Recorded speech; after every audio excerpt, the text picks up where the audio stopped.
Hey, everybody, this is Camille as the host of the Speaker Podcast. This is the podcast where innovators and creators connect. Tonight, we have someone that is a first timer to the show. I'm really excited to have him here.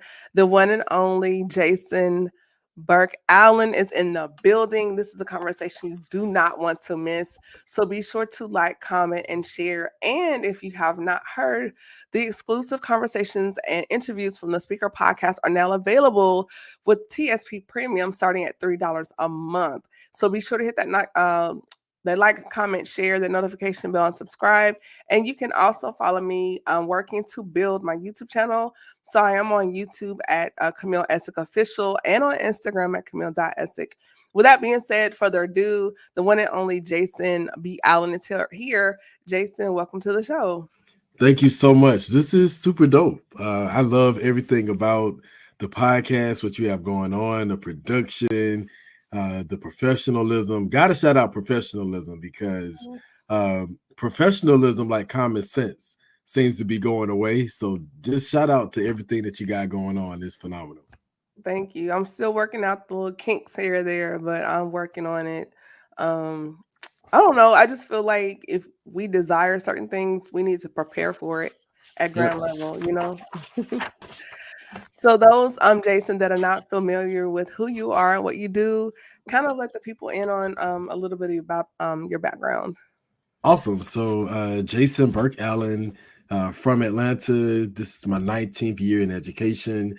I work with the National Parents Union, helping to amplify parent voice and supporting the standards of family engagement, ultimately to make sure that kids are getting better educational outcomes in and out of school. So that's a little bit about what I do professionally. I have a small business called Educational Entities where we specialize in storytelling. So I have a couple of blogs, one being On the Porch, which is for seniors, grandparents, and aging guardians, providing them with information, resources about life planning as they're raising school-age kids. But I also have a couple of different blogs, a morning show that I'm sharing different stories and experiences. So that's a little bit about me and the work that I'm doing. And it's a really good morning show, by the way. If those have not hopped on, I try to catch it and remember, but when I do, the conversation is always on point. So if you have not done so, please, is it I Will? It's I Win, the I Win morning show. I Win morning show. It's so good. So yep. Appreciate it. We're going to push that again at the end because I really want people to catch some intelligent conversation going on over there. So I appreciate that. Shout out to my co-hosts too. They are phenomenal. Black women, love it. So yes, shout out to them. Thank you so much for that. Yes. So Jason, we're going to hop right in. Just advise y'all, I went to the orthodontist today and they were yanking and pulling on my mouth, popping on off brackets, so my mouth is very sensitive. So if I sound like Sylvester, my mouth is very sensitive. So I apologize in advance. Hopping right into the conversation, Jason. So with you being an educator, particularly a Black male, I really want to unpack in this segment the importance of representation of our Black men in educational spaces and how important that really is. Can you kind of touch on that, please? Yes, so I'm glad you asked that. First of all, major shout out to fellow Black male teachers, educators, organizers who are in this space. Ripley's, believe it or not, there's a growing number of us. So gotta definitely give much love to organizations like the Center for Black Educator Development, Profound Gentlemen, BMS Talks. These are some organizations supporting this work. Representation is important, y'all. I know a lot of people, like, parents don't care about who teaching their kids, and students don't care who's standing in front of them. Yeah, they do care. They may not say in the words of "I care," but our actions dictate what we care about. And just being on the ground, talking with students, this is my first year out of the classroom or school setting, and there is a major impact that Black men have in the classroom. Also in professional leadership seats, such as the principal or assistant principal, coaches, counselors, superintendents, district leaders, those who are helping to impact educational policy. All of us play an intricate and integral role in the education of students. So I definitely push for representation. I also got to shout out Alfred Shivy Brooks, who is a teacher in Clayton County, who is running for school board. Hopefully will be the first active teacher to be a teacher in the classroom and actually serve on the school board, which is needed. And I'll say this: if doctors and nurses are on hospital boards because they're qualified, right, to do the work that they do, then why would teachers, especially Black male teachers, where Black boys are ranked very high in having high numbers of school suspension and expulsion, disproportionately represented in special education and other quote unquote deficient areas, that we definitely need to have a Black man on the school board. So that's the impact of representation. That's really good. And then going deeper into that, advocating for our boys in the educational spaces, because when we don't have educators that don't look like us, then there is a gap in understanding culture Oh and yeah. community, family structure, just daily conversation. And so those that may be outside of the culture can perceive behavior as aggressive, or want to say, oh, well, they have ADHD, and place them on medication, when a lot of times our children are bored, they finish the work, and they're not being challenged in the classroom. Yeah, So let's kind most of go there. definitely. Let's kind of go into that a little bit. So I'm working on my first book. It's called Suit Swag and Success. It's going to be coming out very soon. This is the fourth season of my Speak Black Man podcast. So it's a part of that brand. And in that book, I talk about lessons that I've learned over my years in education. Also coming from a family of educators, sharing best practices with cousins who are administrators, fellow teachers, and really invested in building this work for better outcomes.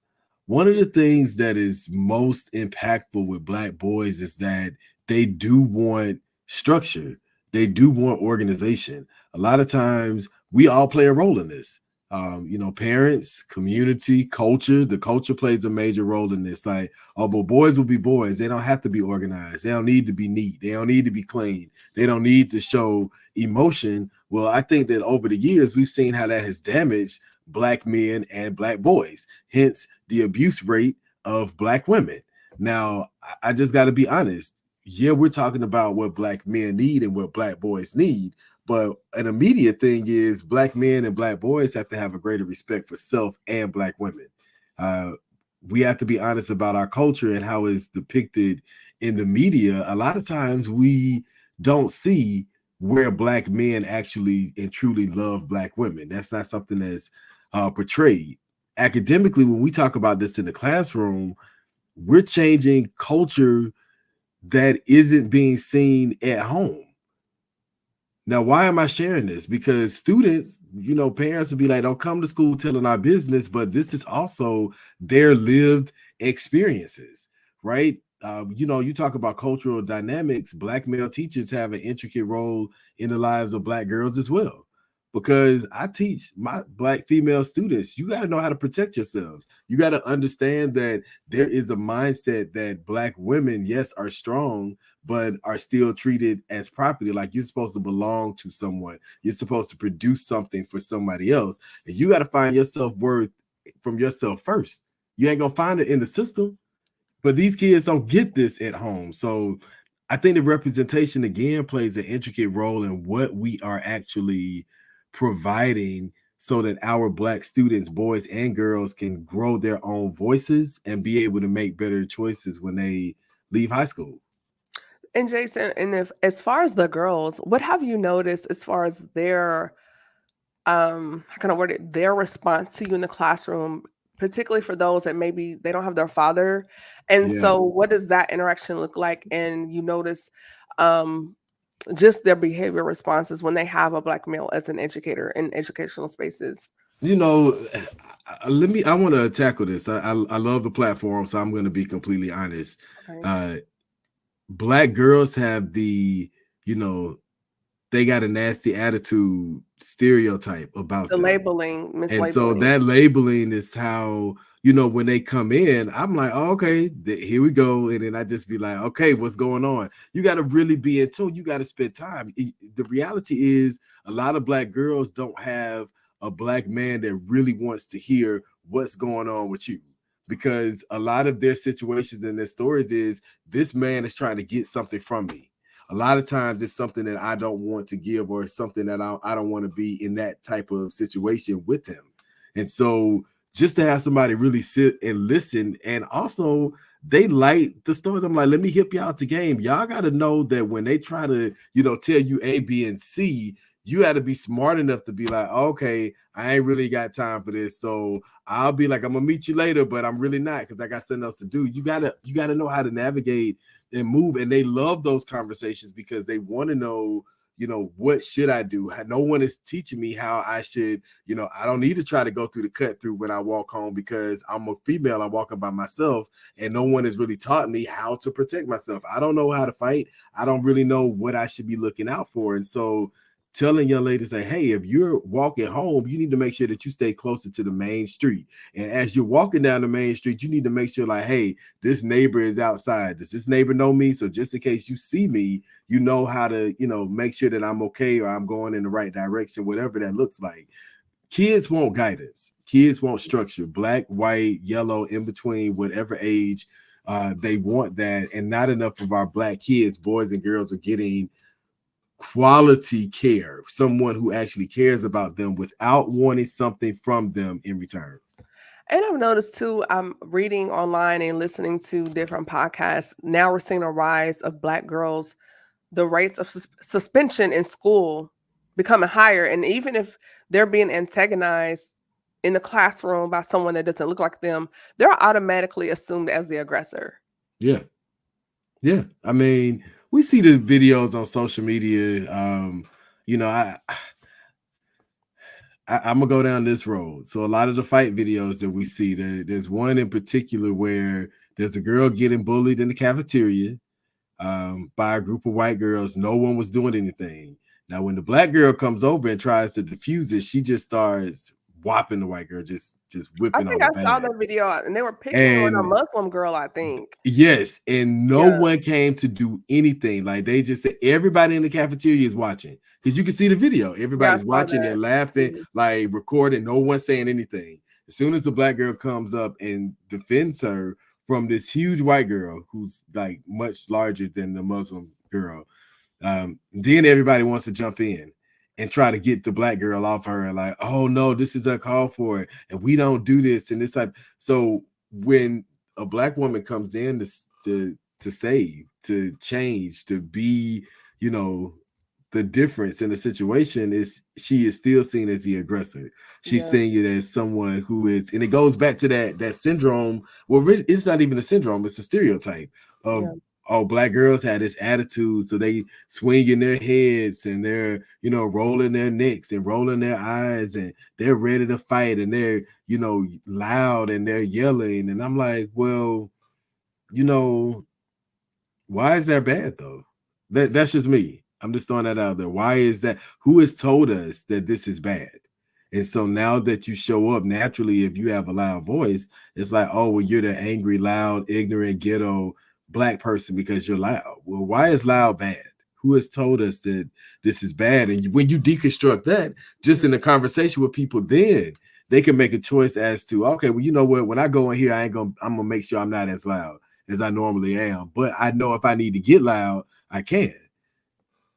That's good. Also, I wanted to kind of before we go to the next point, even with that, Again, other cultures can show up, oh, they're so confident or they're so assertive, Right. but then we're labeled as aggressive when we come in the same energy, air quotes.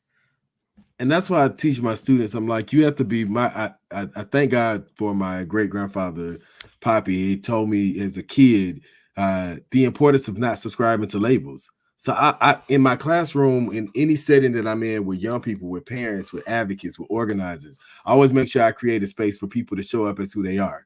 If you want to label yourself as them, what, baby, that's on you.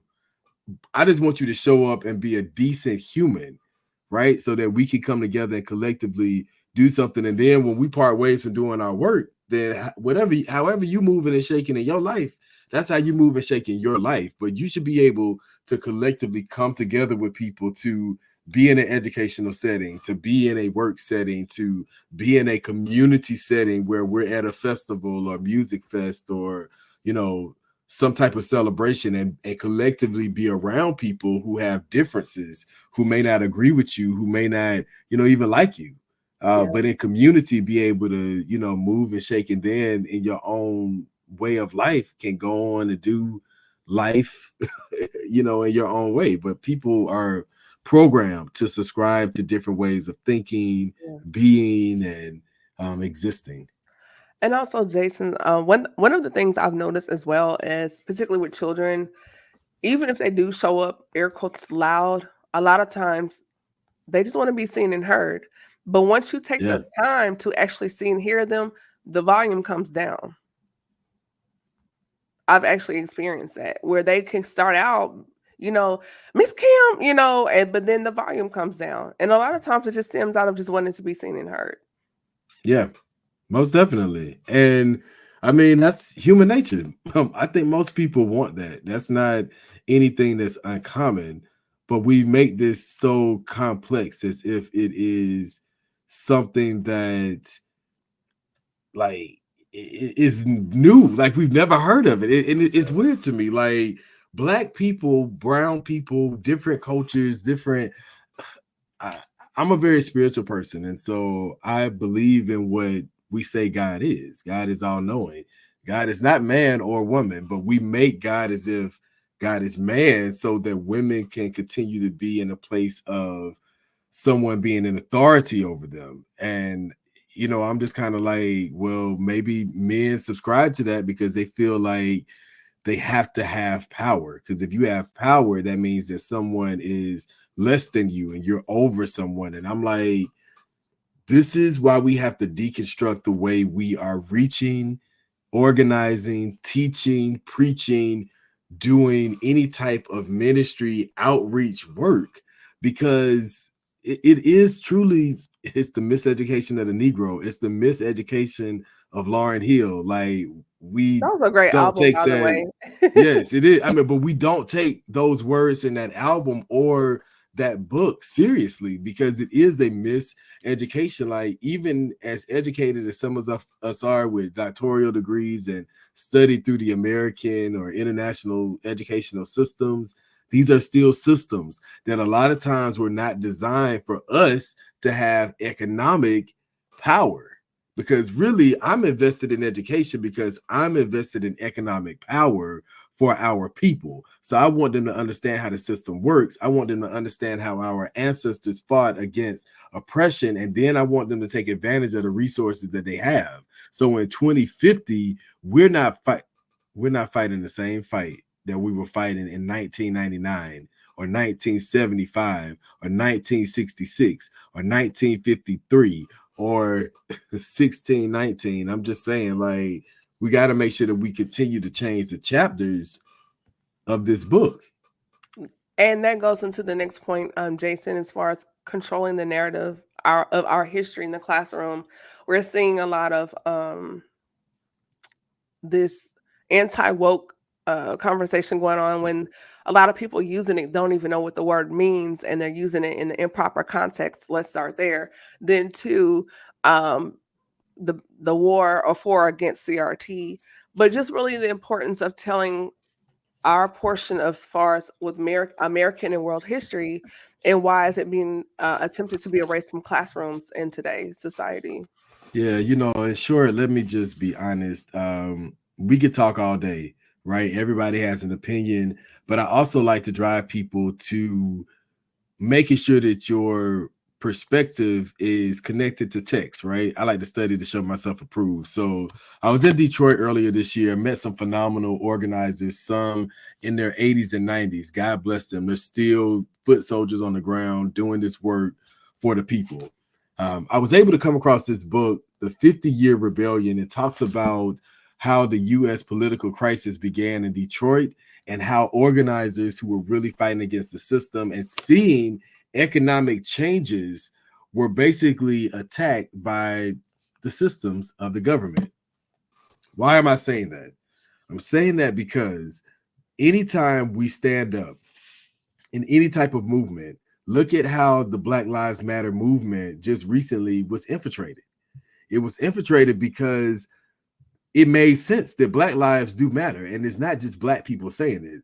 It became a problem when it was like brown lives matter. And we do have Afro Latinas and we're standing in the gap together. And when Jewish people were saying it, and there are Black Jews, but not even go down that road. But when people were coming together and they were saying that Black lives matter, it became an issue. So the system does what it does best. One sister they were able to get to, I mean, and to each its own, she decided to take money from wherever she got it from, however that worked, right? I'm not going to tell her story because a lot of us know what the media portrayed her as being a sellout to the community. But y'all, let's be real. We got to go back to the text. We talk about the church and we in the Bible. I ain't saying nothing wrong with the Bible, but we ain't reading the stories of people who have lived through this, who have seen it, who have made changes and seen wins. And so if we get in the text of what happened, we would have known that, oh, they got to her. We also turned a blind eye to all of the organizers who led this recent movement, Black Lives Matter, who are dead. These souls, God rest them, are no longer with us because these were people who were bringing people together who were saying Asian lives, Black lives, women lives, LGBT, bringing everyone together to say, hey, we need to make change so that economically we're starting to see people grow. But we forget that ain't this why they killed Medgar? Ain't this why they killed Malcolm? They don't talk Ain't this about why they Medgar killed enough. MLK? Yeah, they But don't see, we talk about forget Medgar that. enough at all. So I don't want to preach, but I'm just saying, like, this when we talk about woke, Yeah, we can't be distracted by this. yeah. I'm trying not to say what I really want No, to say. We can't be distracted this is by a these space things for open when they are conversation. in our face telling us, oh baby, y'all kids can't read. They're illiterate. They can't even add. They're talking about numeracy and literacy, and we sitting up here talking about sexy red and social media fights. And I'm like, we too distracted. We talk who ain't woke and CRT. First of all, hey, let me knock on the door. Y'all don't understand that CRT ain't happening in our public schools. Why? Because we don't even have multicultural curriculum in our schools. That's why you can go to a public school in Texas or some other states in America, in North America, and not be able to read a book about Dr. King or Rosa Parks or Gandhi or Mother Teresa or so many other leaders who were focused on civil rights. And y'all talking about being woke. I think Come it goes on, deeper man. than just civil rights, but just human rights, Human rights. And for example, like they always use Dr. King, but there's so many people before him and after him. You Your don't really, ancestors, your people, you your don't, great grandmama and them, your yeah, aunties and them, your uncles and them, the people that we see, we turn a blind eye yeah, to missionaries and people who have supernatural power right in our communities who are grassroots organizers, parents, community activists, leaders who are saying, hey, I'm sacrificing my salary, I'm sacrificing my time, I'm sacrificing time away from my family to make sure that somebody is advocating for all of these mamas and all of these dads and all of these grandparents and all of these kids to have free and affordable housing, to have clean drinking water, to have access to health care, to have a goddamn grocery store that's in walking distance to them so they can eat and survive. But see, we don't even value that because the system again has programmed us. We got to get deprogrammed Yeah, from the we just curbed system. the profanity on the show just to let you know. Yeah, sorry about that. Yeah. And I was gonna say that some people, if I said Asada Shakur, who would even know who Yes, she is unless you read? I have her autobiography, but a lot of people don't even know who she is. And so I wanted to kind of bring that out as well. Just to kind of curve just a little bit with the conversation. Um, I'm a fan of educators, and I feel that sometimes there's not enough advocacy for educators, particularly in true. classroom settings.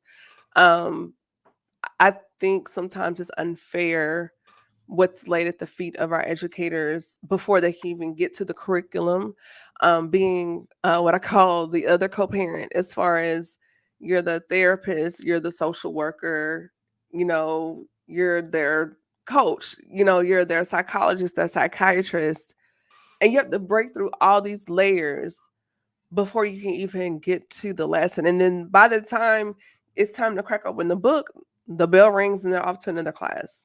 So can we kind of step into the importance of the support? And there's a term called looping, meaning the information that is lost or gained throughout the summer from semester to semester in school, and how it's important for teachers to really assist educators throughout the year with education, showing up for PTA, just showing Yeah. up for open house, just literally showing up. Can you kind of address that a little bit? Yeah, you know what? I'm gonna go outside of the box and say we need to completely reimagine education. The Mm, workforce is changing. Virtual learning, people working virtually is not going to go away.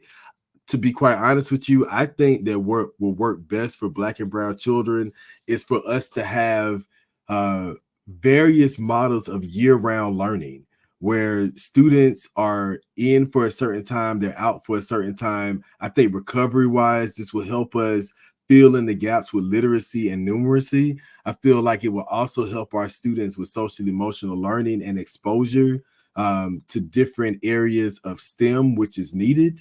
I'm thinking about places, for example, Detroit, Arizona, are two places where I visited this year, and I've seen this in action.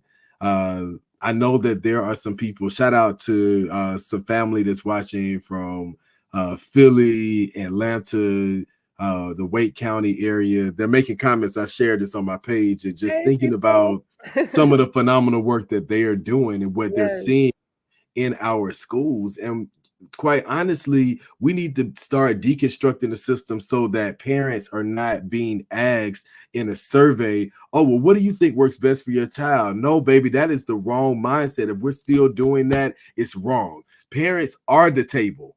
Students are the table. Teachers are the table. If we're building educational bases and schools and structures around anything that doesn't center the providers who are educators, the base, which are parents who are providing their children to this educational system, if they're not at the table making the decisions of what it's going to look like with those who are providing funding and structure and leadership, then it needs to be deconstructed. And that's me saying that as someone who has been in the educational system and has been invested in this over decades through my family and seeing what works. And what works is us taking a different approach with how we're filling in these gaps. Standardized testing is not going to work. Making these kids come into school earlier and stay later is not going to work. Overworking parents is not going to work. Having open house on Thursday night when there are working parents, there are single dads, there are guardians who are 55 and older who are having to go back into the workforce because they're raising a kindergartner because their daughter passed away in the pandemic and their son-in-law lost his mind. We have to be realistic about what we're doing and where we're reaching everyday families. And quite honestly, the same old rigmarole of get up at 7:15 and be in school, get out, we got to try to find you a quality after school program and hope that it works, that is not working. It's time out. We need to do something different. That's a lot. In addition to the add-on to that, teachers being underpaid, which Yeah, is probably a whole conversation within itself. But you expect this teacher to do it all that's right. and not pay them. You go to other countries like Switzerland, the Netherlands. Their educators make six figures because that's Educators are leaving the American public school system and going to Google to do these workshops, and it's great, and doing these that's great. But I'm telling you, teaching is a gift. I know it's my gift. I'm called to teach. So if my old school right now called me and said, "Can you teach 2 classes of writing?" I would be staying up teaching 2 classes of writing in some part of the week because I love teaching. It's my gift, and I think that we do have to value it more. But let's be honest, right? It's not valued in America because education is still, considered a pink collared field because it's woman dominated. And so again, brothers, if we say that we love women, we value women, we love our wives, we love our sisters, we love our aunties and our grandmamas and them, then we need to be saying that we need to make sure that people who are in this field are getting paid what they're worth, not because it's a female job, because we love our children, because we value what teachers bring to the table. We value what educators do. We value these people who show up for us when our families are in need and when my mama is having a heart attack and we need a social worker or we need someone to come and provide us help. We need to make sure that people are getting paid what they're worth. If we value, we value things, we invest in it, right? We invest in entertainment because people want to be, that's self-care. It's self-care. We love entertainment. So we're going to invest in entertainment. But we should also invest in the people who actually, coaches are educators. Coaches are teachers. A lot of these coaches are helping these kids that become professional athletes and players. So where they start, you don't value, but where they finish, we're going to pay you good money when you get to the professional, sports and athletic career. We got to change it. Okay, I think I may have preached time over.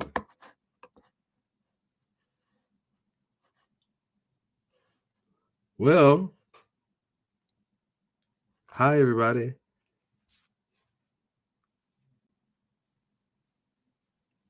I was stalling time. I appreciate it. We love technology.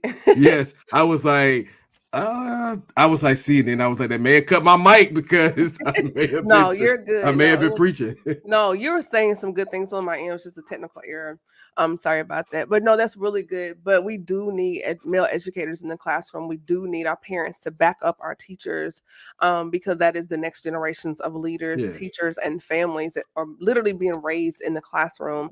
So I do appreciate you for bringing out that point, Jason. Before we start to wrap up, I do want to say thank you so much just for taking the time to join me here. The conversation's been really good. Are there any takeaways or like gems or nuggets that you would like to leave for the audience? And then also the last point, what do you have going on? What's new? And then where people can contact you on social media?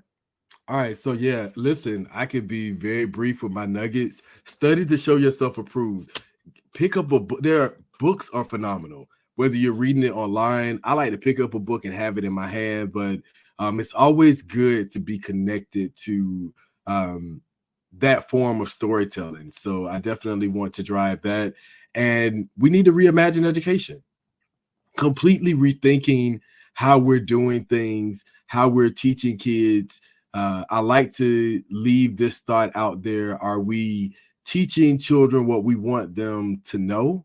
Or are we teaching them how to learn? And the freedom, the liberation that people experience is being taught how to learn. Then you can be able to think and develop ideas and be creative and build on that innovation on your own. When you're taught something, I'm just going to teach you what I want you to know. And a lot of times that's how oppression seeps in. So I will leave those thoughts. People can follow me or find me at educationalentities.com for any of my podcasting work, some of my organizing work that I'm doing with Lily's Foundation or with Students for Equity.